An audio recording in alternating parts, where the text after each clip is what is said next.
আজকাল মনের জানালার মতো ঘরের জানালাও খোলা যায় না। মনের মধ্যে সারাক্ষণ একটা ভয় কাজ করে। জানালার পর্দা সরালেই না জানি পাশের ফ্ল্যাটের চোখগুলো এসে কোথায় কোথায় নজরদারি করে। এ যেমন হাস্যকর তেমন ভয়েরও বটে।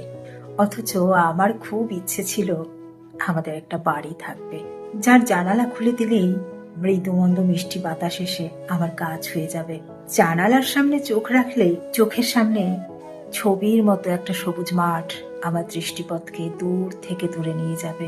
আবার কখনো বা কোনো বিকেলে ঘরের অন্য কোনো জানালায় দাঁড়িয়ে দেখতে পাবো বাড়ির সামনের রাস্তা ধরে হেঁটে যাচ্ছে সদ্য প্রেমে পড়া কিশোর কিশোরী, যারা সবার অলক্ষ্যে একে অপরের হাত ছুঁয়ে দিতে চাইছে। আমার মুখে তখন এক মন ভালো করা হাসি। আমার খুব ইচ্ছে ছিল আমাদের একটা বাড়ি থাকবে।